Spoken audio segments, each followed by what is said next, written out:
الحمد لله رب العالمين، وصلى الله وسلم على أشرف المرسلين محمد بن عبد الله وعلى آله وصحبه وسلم تسليما كثيرا. أما بعد، فالحمد لله الذي من علينا بأن نتدارس كتابه وأن نعرف معاني أحكامه. القرآن العظيم هو معجزة الله سبحانه وتعالى لنبينا محمد صلى الله عليه وسلم. عندما يريد الإنسان أن يعرف معجزة النبي صلى الله عليه وسلم يقرأ هذا القرآن، يقرأه بلغة العرب، يقرأه بأسلوب العرب، يقرأه حسب كل منظور. إن جئته من ناحية معرفة الكون، معرفة النفس، معرفة الاجتماع، معرفة الاقتصاد، معرفة العلاقات بين الرجل وزوجته، بين الرجل وأبيه، بين الرجل ومجتمعه، كل ما يمت بصلة إلى الإنسان ستجده في هذا الكتاب، تصديقا لقوله تعالى: تبيانا لكل شيء. وإنما عليك أنت أن تبحث. لذلك علي رضي الله عنه قيل له: هل ترك لكم النبي شيء؟ كان هناك بعض الكلام أن علي رضي الله عنه خصه النبي ببعض العلم. النبي لم يخص أحدا بعلم، بث علمه لأنه رسول. فدار حديث في مكان علي رضي الله عنه أن النبي خصه بعلم، وهذا من الكلام الذي رده علي رضي الله عنه، فقال: ما خصنا النبي صلى الله عليه وسلم بشيء إلا فهما يعطيه الله الرجل في القرآن. إذن يختلف الناس في فهم القرآن. لذلك عبد الله بن عباس كان صغيرا. عبد الله بن عباس مات النبي وعمره 13 سنة، وسنتين من خلافة أبي بكر أصبح عمره 15. كان في خلافة عمر يدخل مع أهل بدر. أفضل الصحابة هم من؟ أهل بدر. وعمر رضي الله عنه كان قد خصص مجلسه لهؤلاء القوم، لأنهم أعلم الصحابة وأعقل الصحابة، ودائما هم بطانته رضي الله عنه. فكان ابن عباس صغير السن يدخل بينهم. عبد الرحمن بن عوف رضي الله عنه كان له في تلك الفترة ولدا هو في مثل عمر ابن عباس، فقال: يا أمير المؤمنين، إنك تدخله معنا وعندنا أبناء مثله. فأراد عمر أن يعلمهم أن العلم لا يعرف كبيرا ولا صغيرا إذا اتجه الإنسان إلى فهم القرآن. فلما اجتمع الصحابة وبينهم ابن عباس سألهم عمر هذا السؤال، قال: ما تقولون في قوله تعالى: إذا جاء نصر الله والفتح؟ قالوا: نقول أن الله أخبر نبيه إذا فتح عليه مكة أن يكثر من الاستغفار والدعاء والتوبة. فقال: أكذلك تقول يا ابن عباس؟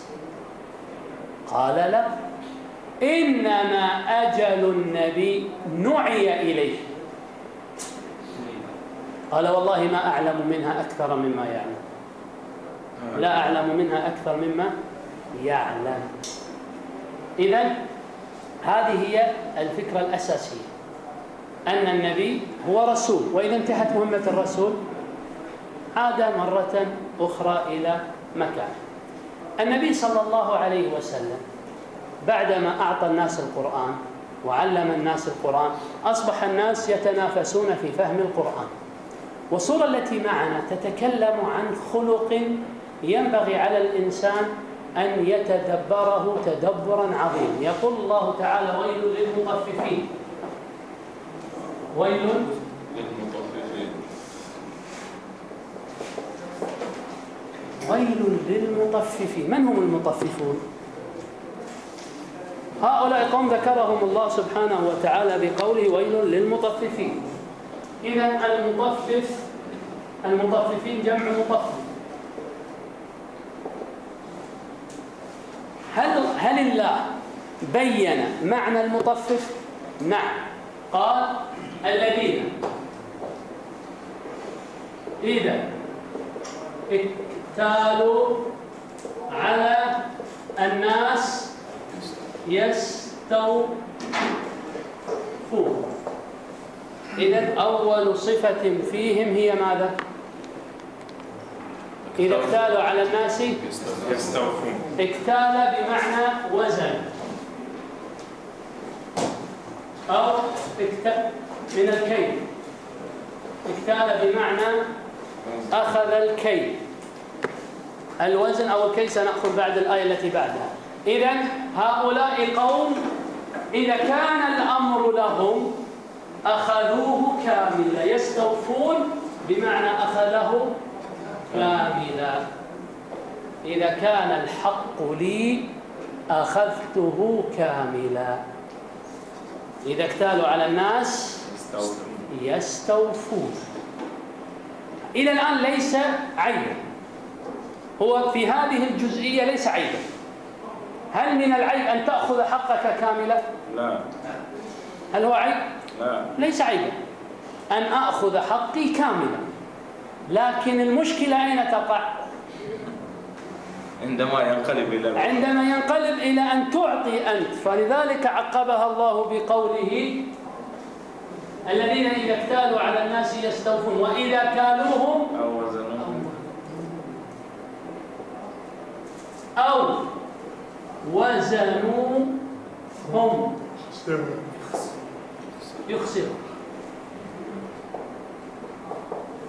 إذن تصبح الصفة الأولى عيبا إذا اتصلت بالثانية. الكيل كالوا بمعنى من الكيل، ووزنوه من الوزن. لذلك كانت مقادير الأشياء التي يوزن بها هي الكيل والميزان أو الوزن. إذن تصبح عيبا متى؟ الصفة الأولى. هل من العيب يا شيخ أبو معاوية أنك تأخذ حقك كاملا؟ لا، هو ليس عيب. متى يكون عيبا؟ إذا أصبح الأمر لغيرك عليك. لذلك أبو هريرة رضي الله عنه يقول رحل من اليمن أو قريبا من اليمن ورحل إلى المدينة، فدخل على صلاة الفجر والنبي كان في خيبر صلى الله عليه وسلم. يقول فقرأ الأمير على المدينة هذه السورة: ويل للمطففين الذين إذا اكتالوا على الناس يستوفون وإذا كالوهم أو وزنوهم يخسرون.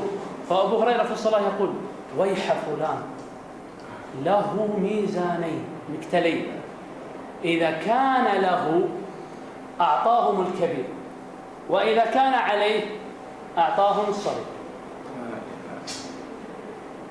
أنا أريد أن أخذ منك يا أبا معاوية أقول هذا حقي، وإذا أردت أن تأخذ مني قلت هذا حقك. فهذا دمار للمجتمع أن الإنسان يظلم. لذلك الله سبحانه وتعالى نزل في سورة من القرآن أنه عاب على قوم نبي أنهم تلاعبوا بهذه الفكرة: وأوفوا الكيل ولا تخسروا الميزان وزنوا بالقسطاس المستقيم. دمار المجتمع في هذه النقطة، دمار الاقتصاد في هذه النقطة. الله سبحانه وتعالى منصف، يريد الناس كلها أن تأخذ الحق كما هو، وأيضا أعطانا صفة عالية وهي الفضل. لذلك الله يقول حتى في الطلاق يقول: ولا تنسوا الفضل بينكم. الإنسان منا قد يظلم وقد يظلم. إذا كان هو الظالم فعليه أن يرجع الحق لأهله، وإن كان مظلوما فتحت أمرين: إما أن يطالب بحقه حتى يأخذه، أو يعفو مبتغيا الأجر عند الله. هؤلاء القوم الذين حذر الله منهم وهم المطففون عندهم مشكلة في عملية الأخذ والعطاء، وهذه لا تختصر فقط، ليست محدودة فقط في الاقتصاد أو التجارة، حتى في المعاملات، حتى في العلوم. عندما أتناقش مع الشيخ إبراهيم وأعلم أن عنده دليل أقوى من دليلي، فأنا أخرج دليلي وأخفي دليله، أدخل تحت هذه الآية. إذا كان الحق لي أظهرت دليلي، وإذا كان الحق لك أخفيته. كالوهم أو وزنوهم يخسرون. وهذا هو الظلم، تجده حتى عند أهل البدع وعند أهل من لم يتربى على القرآن تربية جيدة. أنا مبحث الحق، أنا هدفي الحق. لذلك على الإنسان أن يتدبر هذه الآية قبل أن تنطلق مع الآيات. الله يقول سبحانه وتعالى: ويل. ما هو الويل؟ أول كلمة في هذه السورة ويل. ماذا نقصد بها؟ وادي في جهنم. واد في جهنم.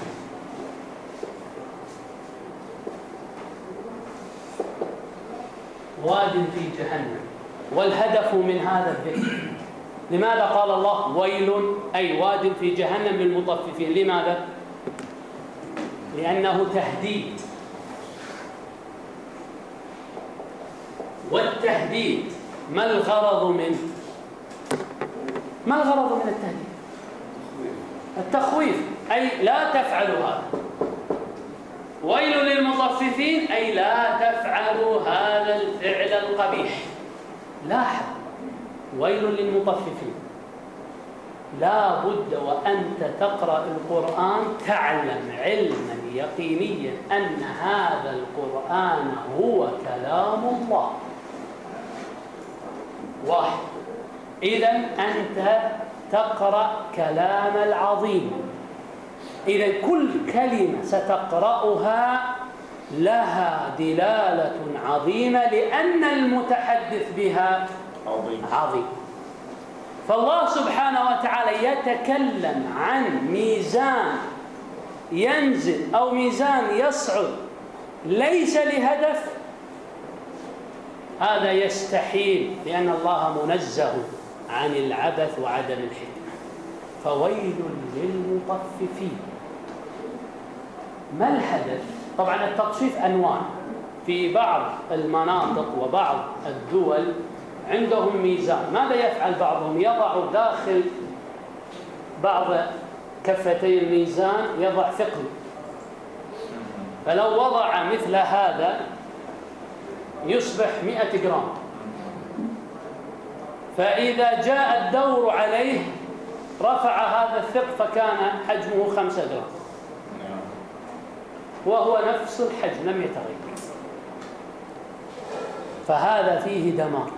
لماذا الله حذرنا أن الإنسان إذا أخذ، وهي صفة جيدة، أخذ كاملا، وإذا أعطى ناقصا؟ هنا تصبح هذه الصفة الأولى صفة قبيحة، هي لوحدها صفة جيدة. عندما أخذ أنا من حقي أن أخذ حقي كاملا، لا ينقص دينارا، لا ينقص شعرا. حقي أم ليس بحقي؟ حقي.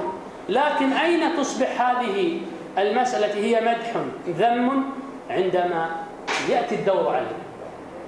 حب لأخيك ما تحب لنفسك، عامل الناس كما تحب أن يعاملوا. أول راض سنة من يسنها.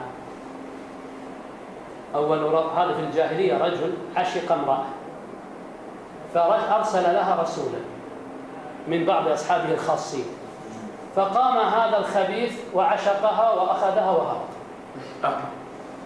فدارت الدنيا وهذا عشق امرأة، فبعث إليها رجلا من أصحابه، فقام هذا وخدعها وهرب بها، وقال له أول راض سنة من يسنها. أيوة. أنت خدعت الأول وأنت الآن خدعت، فأنت قد سننت سنة فارضى بها. فإذا أنت عاملت الناس كما تحب أن يعاملوك سوف تكون في قمة الإنصاف.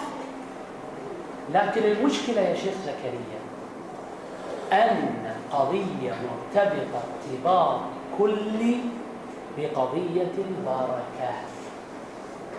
هذه المسألة مرتبطة بقمة الارتباط بالبركة من الله سبحانه وتعالى. قد أخدعك وأخذ 10,000 لكنها في الحقيقة لا تساوي دينار، ستذهب في ديون الدنيا. مثلا أنا الآن خدعتك وأخذت منك 10,000، أليس هذا ربحا؟ بلى. انزل. ابتليت في مرض في نفسي أو في ولدي أو في زوجي، فسأضطر أنفق هذه 10,000 في ماذا؟ في علاجي. نعم. أو تخرب سيارتي فأضطر أن أصلحها، أو أصاب بحادث فأضطر أن أبيعها وأشتري أخرى، أو يكون بيتي تتداعى الكهرباء أو الماء أو بعض التصليحات أو فإن ذهبت 10,000 أخذتها وبقي إثمها وضاعت. لكن قد تربح 1000 وهي في الحقيقة 10. يبارك الله في صحتي، ويبارك الله في ولدي، ويبارك الله في زوجي، وفي سيارتي، وفي بيتي، وفي أصدقائي، فأنا لا أنفق كثيرا. فالإنسان لا ينظر إلى عدد المبلغ، ينظر إلى بركته. لذلك الله حذرنا من هذا، أن الله سيمنعنا البركة. لفتحت عليهم بركات من السماء. البركة تنزل من السماء. دائما الإنسان يتحدث عن بركة. الله ذكر البركة في مواطن كثيرة. الأرض التي باركنا فيها شهر مبارك، يقول النبي عن رمضان ليلة مباركة. لماذا؟ كثيرة البركة. في يوم واحد، في فعل واحد، في طريقة واحدة تصبح أنت أغنى الناس، وفي قمة سعادتك لا تنتفع بشيء. يعني بعض أصحابنا يقول ركبت طيارة ولم يجدوا لي مقعد في الدرجة السياحية، ما وجدت مقعد، فخطأ كان في طريقة توزيع الكراسي، فكان من قدر الله أن سمحوا لي أن أجلس في الدرجة الأولى. الله.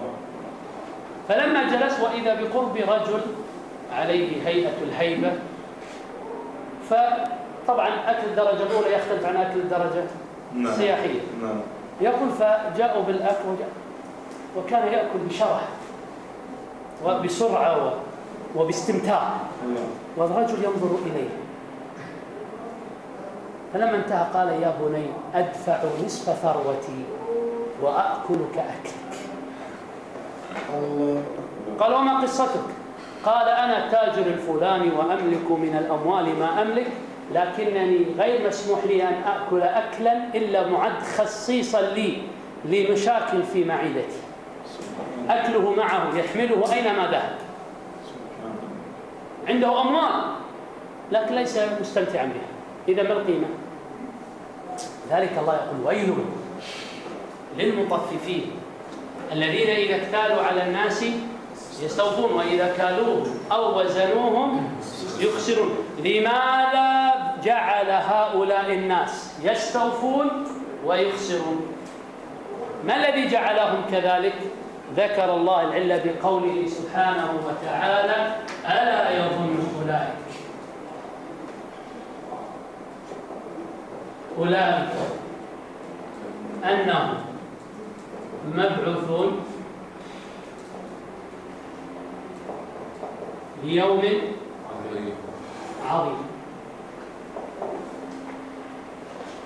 إذن كما قدمنا مرارا أن مشكلة الإنسان هي أنه لا يؤمن بالبعث. لذلك الله سبحانه وتعالى أما من استغنى، كيف استغنى؟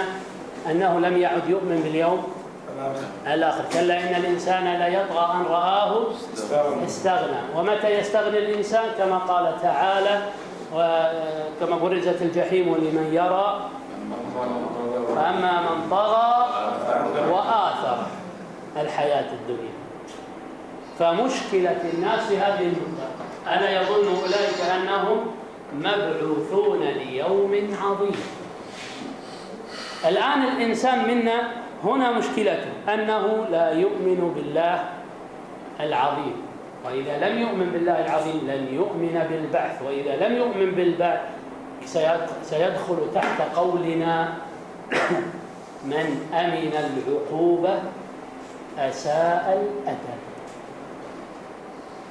أنت انظر في حياتك كلها الآن في دول لا تبالي بأحد، يعني هناك مشاكل في دول العالم، وبعضنا الدول الصغيرة أو الضعيفة ليس الحجم صغيرة في قدرتها على اتخاذ القرار.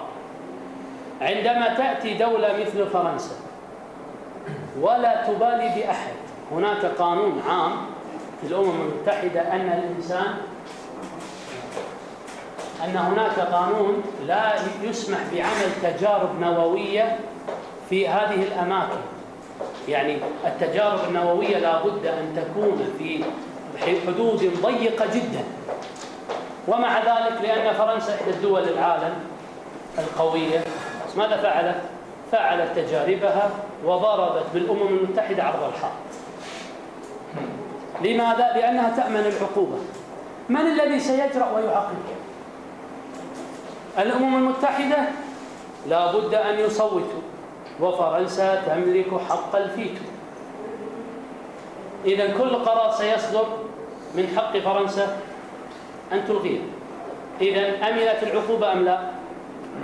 إذن أساءت الأدب. عندما تتعدى دولة على دولة تصبح عند الأمم الأخرى جريمة عظيمة، بينما فرنسا دخلت على مالي والكل لزم الصمت. لماذا؟ لأنها دولة قوية أمنت العقوبة فأساءت الأدب. كذلك الإنسان إذا أمن عقوبة الله أساء الأدب. لذلك كما قدمنا سورة النبأ، سورة النازعات، سورة عبسة، سورة التكوير، سورة الانفطار، الآن سورة المطففين، هناك كلمة تدور مع هذه الأبيات، مع هذه الآيات، هي فكرة أن الإنسان لأنه يشك في الموت شكا قريبا إلى اليقين أنه لا موت، مع أنه يوقن بالموت. كلنا نشاهد اليوم الموت يوميا. لذلك في السورة الماضية ماذا قال تعالى؟ يا أيها الإنسان ما غرك بربك الكريم. لما غره حلم الله، غره عفو الله، غره إمهال الله، فوقع في هذه الأمور. ألا يظن أولئك أنهم مبعوثون؟ الظن هنا بمعنى اليقين. ألا يظن؟ ألا يستيقن؟ نعم يستيقنون أنهم سيموتون، لكنهم شكوا في ماذا؟ في البعث. ونحن قدمنا مرارا لماذا وجد الإنسان إذا كان نهايته الموت؟ يا شيخ، عندما تبني عمارة عظيمة ناطحة سحاب ثم أسألك لماذا بنيتها، تقول لي لا أعلم، وعلى فكرة أنا غدا سأهدمها. ستحكم عليه بماذا؟ مجنون. أنفق الأموال الطائلة على شيء ليس لهدف وفي نفس الوقت أفسده. فالله سبحانه وتعالى وهو العظيم الجبار الحكيم العليم اللطيف الخبير يخلق كونا عظيما ثم لا يكون بفائدة. لذلك لقد ألا يظن أولئك أنهم مبعوثون ليوم عظيم، ووصفه الله بأنه يوم عظيم. كلمة عظيم مرت معنا أين؟ نبأ العظيم. هناك كلمات كما قلت لكم في الصور التي أخذناها مشتركة. يوم عظيم هو النبأ العظيم، ويوم القيامة يوم لا أعظم منه شيء. لذلك أكثر الله من ذكره في القرآن وأكثر النبي من ذكره في الآيات والأحاديث. من كان يؤمن بالله واليوم الآخر، الإيمان 6 منها واليوم باليوم والإيمان باليوم الآخر، أن تؤمنوا بالله ورسوله واليوم الآخر. وجعل النبي من يقول النبي صلى الله عليه وسلم: من علم أن الله حق، وأن اليوم الآخر حق، وأن الجنة حق، وأن النار حق، وأن عيسى حق، وأن محمد صلى الله عليه وسلم حق. فدائما النبي يربطك في اليوم الآخر. ولذلك النبي أخبر عن اليوم الآخر إخبارات كثيرة أحوالنا فيه قد تقدم منها شيء، وسيأتي بعد في الآيات سور الأخرى أشياء عن اليوم الآخر. لذلك الله قال بعد أن قال يوم عظيم: يوم يقوم الناس لرب العالمين. إذن يا شيخ نوح، هل القيام دليل على التعظيم أم لا؟ شيخ نوح، هل عندما أكون أنا جالس ثم تدخل فأقوم دليل على ماذا؟ على التعظيم. لذلك إذا دخلنا إلى المحكمة وكنا جلوس ودخل القاضي، ماذا يحدث للناس؟ يقفون. ولماذا نقف؟ تعظيم. لذلك نهانا النبي أن نقف والحكام جالسون. هذه العملية تعظيم. ذلك النبي لما صلى بالناس وكان قد جحش صلى الله عليه وسلم لأنه سقط عن فرسه فتأذت رجله صلى الله عليه وسلم، فصلى جالس. فلما سلم وجدهم قيام، قال: لا تقوم كما تقوم العجم عند عظمائها. إذن القيام دليل على ماذا؟ على التعظيم. لذلك يوم القيامة كلنا سنخرج من قبورنا ونقف بين يدي ربنا، لا يلتفت أحد إلى أحد، وكلنا ننظر في اتجاه واحد، أفئدتنا هواء وعقولنا لا تستوعب إلا ما ننتظر من عقاب الله يوم يقوم الناس. إذن كل الناس سيقومون، ليس أحد غير قائم. والقيام كما قال النبي صلى الله عليه وسلم قيام عظيم، لأن النبي يقول: تقرب الشمس من رؤوس الناس قدر ميل. يقول ابن عمر: لا أدري، هو قال النبي ميل، لكنني لست أدري هل هو الميل الذي تكحل به العيون فيكون بهذا الحجم، أو الميل التي هي المساحة الأرضية. وفي كلا الحالتين الشمس حرارتها وهي تبعد عنا 144 مليون كيلو متر، وحرارتها في الصيف لا تطاق، فكيف إذا قربت منا بهذا القدر العظيم؟ لذلك يقول النبي: فمنهم من يكون العرق إلى كعبيه، ومنهم إلى ركبتيه، ومنهم إلى حقويه، ومنهم إلى فنديه، ومنهم من يلجمه العرق إلجاما. فهذا يوم يقوم الناس لرب العالمين. لما قلنا في أول المحاضرة أن القرآن هو كلام الله وهو معجزة النبي صلى الله عليه وسلم، فالله يختار دائما لكلماته ما يناسب الموضوع. في الأمس قال: يا أيها الإنسان ما غرك بربك الكريم. لماذا الله اختار الكريم الذي يأخذ القليل ويعفو عن الكثير؟ لأنه يناسب أنك مغرور، غرك أنك وصادفت إلها كريما عفوا غفورا. لذلك المتنبي ترجم هذا بقوله: إذا أنت أكرمت الكريم ملكته، وإن أنت أكرمت اللئيم تمردا. ووضع الندى في موضع السيف بالعلا مضر كوضع السيف في موضع الندى. أنت عندما الندى الكرم والسيف العقوبة، وضع الكرم في موضع العقوبة خطأ، مثل وضع العقوبة في موضع الكرم. فلذلك الله قال ربك الكريم، أي انتبه أيها الإنسان أن الذي غرك مني أنني ساتر لك، فكريم. هنا يوم يقوم الناس لرب العالمين، فهو رب، والرب الخالق الرازق المدبر. فلو لم تؤمن بي فأنا ربك شئت أم أبيت، وستأتيني شئت أو أبيت. ذلك الإنسان يتدبر الكلمات التي يقولها الله في مواطنها. لذلك يقول الله تعالى ويل، إذن هو تهديد لمن يا شيخ؟ للمطففين. من هم المطففون؟ هم الذين اكتالوا، أي أخذوا لأنفسهم، أخذوه كاملا. وهذه الصفة ليست عيبا لوحده، لكنها عيب إذا اتصلت بما بعدها. وإذا كالوه من الكيل أو وزنوه من الوزن يخسرون. إذا كان الحق عليهم أعطوا الناس القليل. إذا كان الحق لهم أخذوا الكثير، وإذا كان الحق عليهم أعطوا القليل. ألا يظن أولئك أنهم مبعوثون؟ لماذا يفعلون هذه الصفة؟ لأنهم في شك من البعث.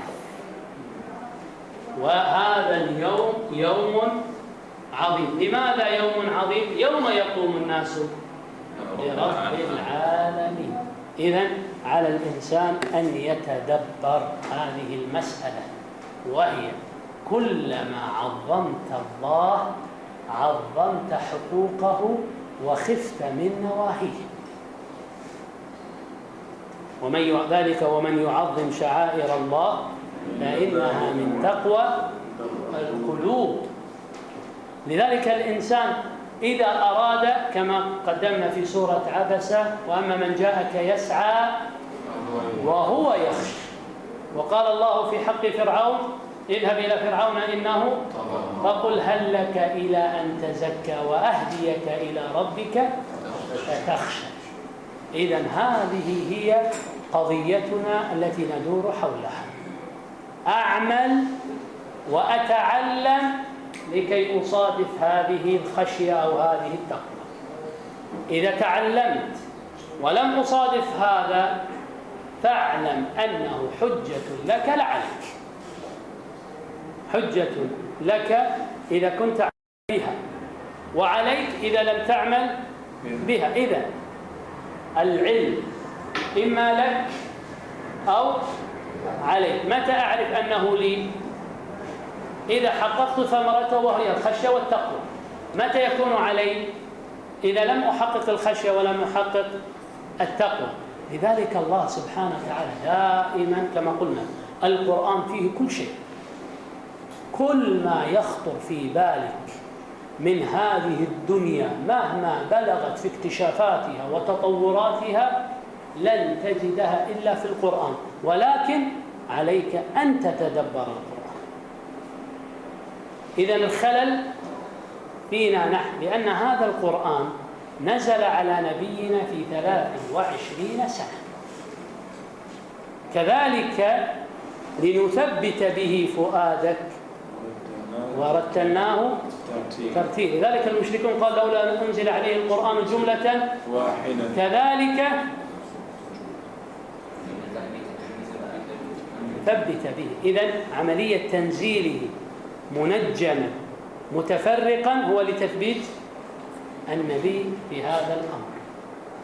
وبالحق أنزلناه وبالحق نزل، ليس فيه شك.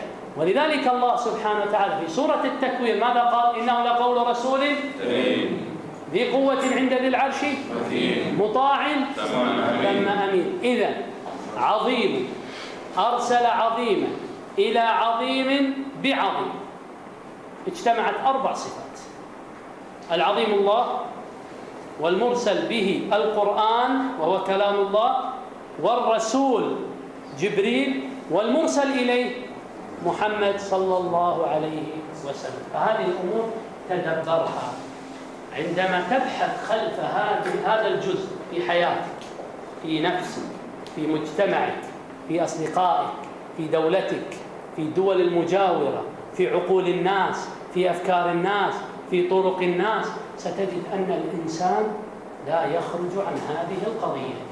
إذا كان الحق له أخذه كامل، وإذا كان الحق عليه أعطى قليلا. لذلك لما طبق الصحابة هذا، يقول عبد الله بن رواحة أنه ذهب إلى اليهود في خيبر في عملية في الفقه الإسلامي تسمى الخرص. الخرص، لاحظوا يا شباب كلمة خرص، وكلمة خرص بمعنى ظن. ماذا أفعل؟ أأتي إلى النخل أو إلى الثمر عموما وأطوف حوله، أقف عند كل نخلة، والنخلة فيها ما يعرف باسم العثوق أو العثنون والذي فيه الرطب، وأبدأ أمضي في هذه المزرعة أو البستان أو الحديقة، ثم أقول هذه الحديقة يخرج منها تمرة، إلى حد الآن هو رطب، لكن عملية قطفه ووضعه في البيضة ثم كبسه ثم إظهار التمر يكون تقريبا 70 وسقا، 100 وسق، والوسق 5 أصاع أو 60 صاعا. إذا الوسق الواحد 60 صاعا، فإذا يعطيك قدر يعني من باب التشبيه مثل هذه الغرفة. إذا سيكون عندي تمر بحجم هذه الغرفة. انظر اليهود ماذا قالوا لعبد الله بن رواحة؟ قالوا كأنك ظلمتنا. هم يريدون أقل حتى يستفيدون من الزيادة. قال إذن أسقطت عنكم كذا. والله يا معشر اليهود إنكم لتعلمون أنكم أبغض خلق الله إلي، لكنني والله لا أظلمكم. قالوا بذاك قامت السماوات والأرض. بغضه لهم لم يمنعه من أن يعدل فيه. علي بن أبي طالب بعد معركة الجمل فقد درعه، فوجده عند يهودي فقال هذا درعي، فقال اليهودي بل درعي. قال نذهب إلى القاضي. علي رضي الله عنه أمير المؤمنين، وهذا يهودي ذمي. فلما ذهبوا إلى شريح قال شريح أتقاضياني؟ قالوا نعم. قالوا رضيتم؟ قال نعم. قال قم واجلس يا علي بجنب خصمك.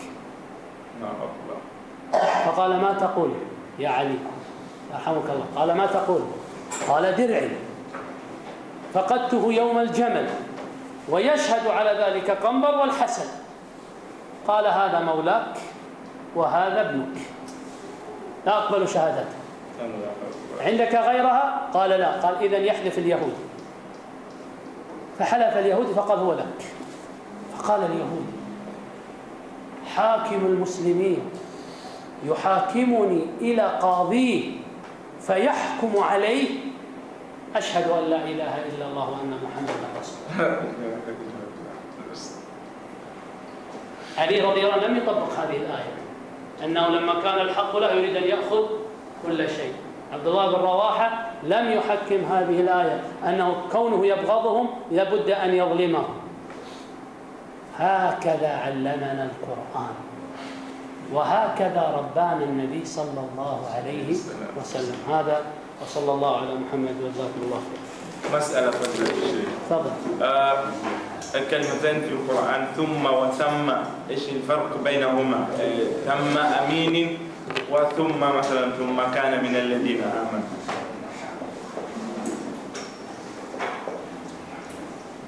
انطقها. ثم وثم.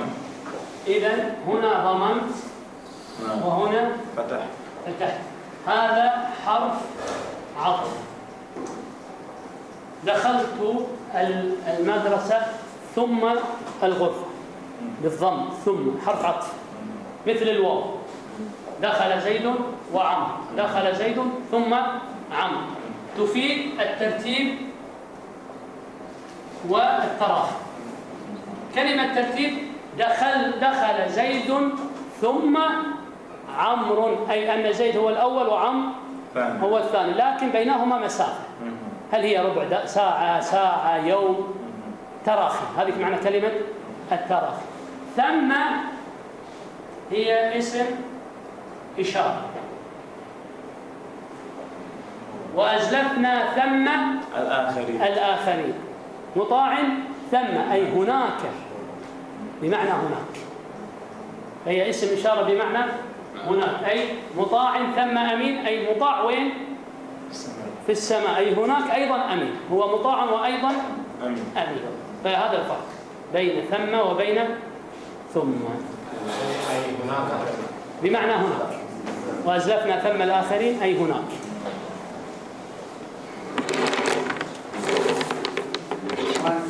تفضل. يعني هذا الآية الناس مستعملها أنانيا من الناس الذين يشتريان المعيشة. وبالنسبة للزواج يعني إذا كانوا يتزوجون يريدون المهر قليل، وإذا جاء الخطيب ومثلهم بالمعيشة يريدون المهر كثير. وهذه المشكلة. ليش؟ لماذا قلنا أنها تدمر المجتمع؟ لأنك تخطب مني أطلب منك 100,000، أخطب منك أقول أعطيك 10,000. يناسب. هنا إذا تعامل الناس بهذه الآية ليس في البيع والشراء فقط، في كل الحياة، حتى في العلم الشرعي. إذا أخفيت عن خصمك دليله هذا تدخل في هذه الآية. حتى في المعاملات الدينية الإنسان يحذر من هذا الأمر. شيخ إبراهيم.